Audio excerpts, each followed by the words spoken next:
Atteindre la plus haute attraction d'Europe en quelques minutes, c'est possible et c'est à Chamonix. Le top de l'Aiguille du Midi, à vol d'oiseau, pas si loin de Chamonix. ATMB et Globule Radio vous proposent maintenant un voyage sonore au départ de Chamonix. À vol d'oiseau.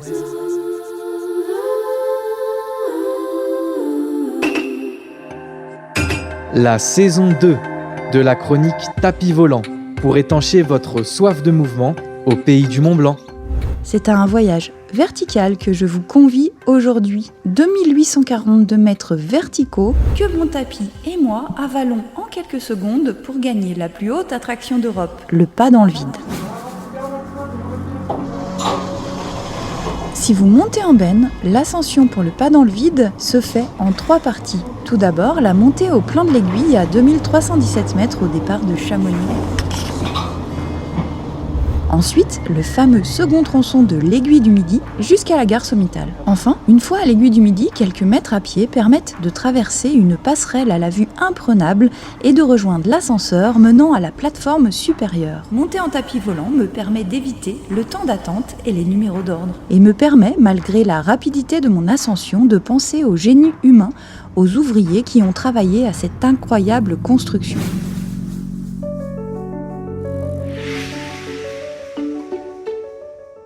Le téléphérique actuel, construit par l'ingénieur Dino Laura Totino, a été édifié en seulement 5 ans. Le Turinois s'était mis comme défi d'atteindre le sommet de l'Aiguille du Midi depuis le plan de l'Aiguille à 2317 mètres, soit une portée de 3000 mètres sur 1500 mètres de dénivelé sans aucun pylône. Une prouesse technologique. Les travaux démarrent en 1951. Le câble est transporté jusqu'au col du Midi par la benne de service depuis la gare des Glaciers, aujourd'hui abandonnée, puis réparti en anneaux de 30 kg sur le dos des membres d'une incroyable cordée jusqu'au sommet. D'ici, le câble est redescendu en rappel. Le gros du travail est effectué, mais il faut attendre 1956 pour que ce tronçon soit inauguré.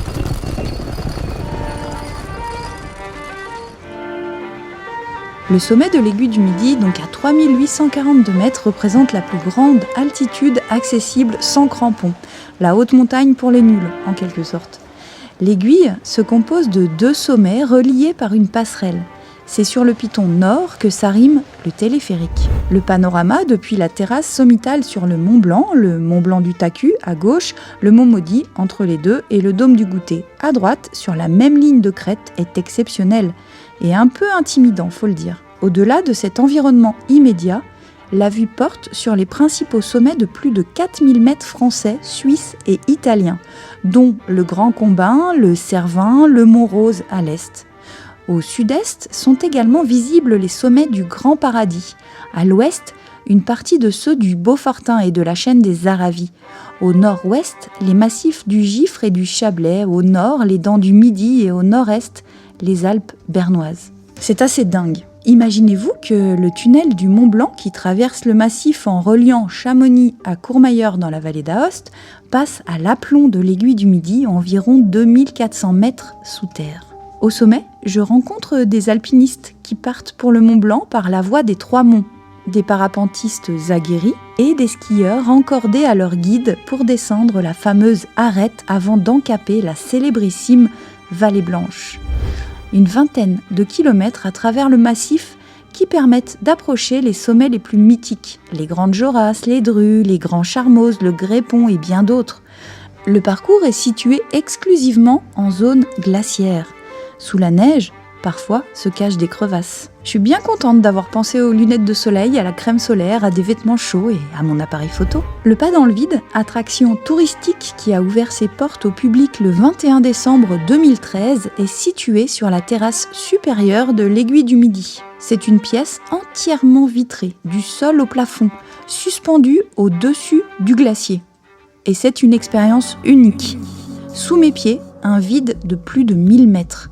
Mon tapis, que le vertige n'atteint pas, tournoie autour de ce cube en verre d'où mon regard embrasse les plus hauts sommets de l'Europe occidentale et l'exceptionnel glacier des Bossons.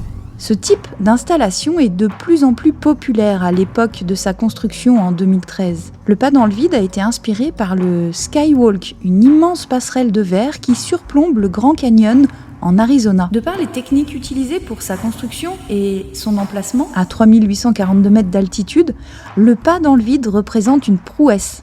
Chacun de ces 5 panneaux de verre est composé de 3 couches de verre et mesure 12 mm d'épaisseur. Un cadre métallique maintient l'ensemble.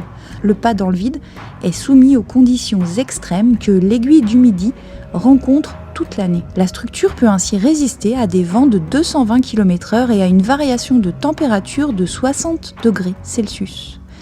Pour garantir la visibilité la plus pure, le verre utilisé est de haute qualité et le processus de liaison entre les couches de verre est spécifique. La construction a été créée par Pierre-Yves Chaïs, directeur de l'agence de conception Implicite. Il aura fallu 3 ans à l'équipe pour parvenir au bout de cette réalisation. Le résultat est une innovation technique exceptionnelle. Après cet appel du vide, ce sentiment de vertige en toute sécurité, j'ai besoin de redescendre un peu. Mon tapis me dépose au plan de l'Aiguille, où je rencontre le fantôme de Blaise Cendrars, qui est passé par là en 1925.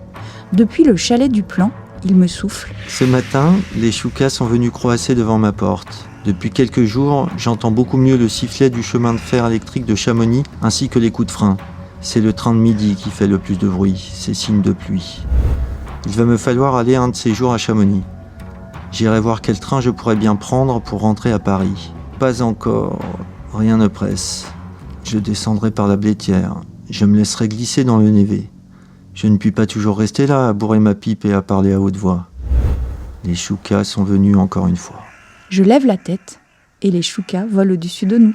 Et si vous n'avez pas de tapis volant, prenez la RN 205 à la sortie de l'A40, direction Chamonix.